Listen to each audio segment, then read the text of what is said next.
सध्या काही ठिकाणी गॅस पुरवठ्याबाबत अफवा आणि घबराटीचे वातावरण निर्माण झाले आहे।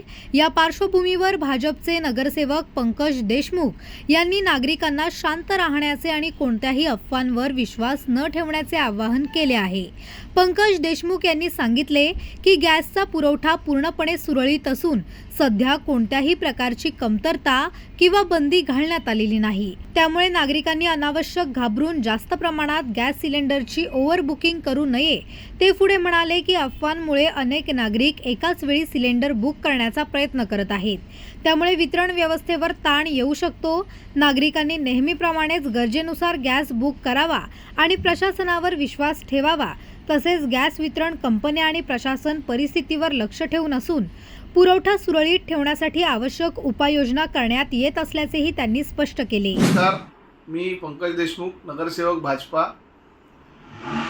आता आजच्या घडीला मी 1-2 गॅस एजन्सींना व्हिजिट दिली।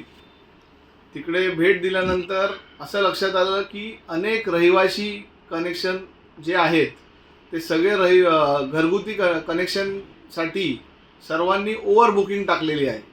नॉर्मली एखाद्या गॅस एजन्सीला आठवड्याला 700 ते 800 बुकिंग येतात। आता 5-5 हजार बुकिंग घरगुती सिलेंडरच्या आलेल्या आहेत। त्यामुळे काम करणं कठीण झालेलं आहे। गॅसच्या सप्लायमध्ये कुठलीही कमी नाही। गॅसचा सप्लाय हा एकदम रेग्युलर सुरू आहे। घरगुती गॅसचा कुठेच तुटवडा पडणार नाही आहे असं आश्वस्त कंपनीच्या सर्व मॅनेजरांनी केलेलं आहे। त्यामुळे कोणीही पॅनिकमध्ये बुकिंग टाकू नये।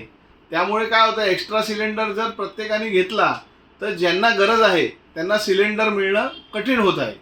त्यामुळे कृपा करून कोणीही पॅनिक न होता नम्र विनंती आहे की रेग्युलर बुकिंग करावी आणि कुठलाही पॅनिक होऊ नये। ही नम्र विनंती गॅस एजन्सीवाल्यांनी आम्हाला केली आणि आम्ही त्याबद्दल तुम्हाला माहिती देत आहोत।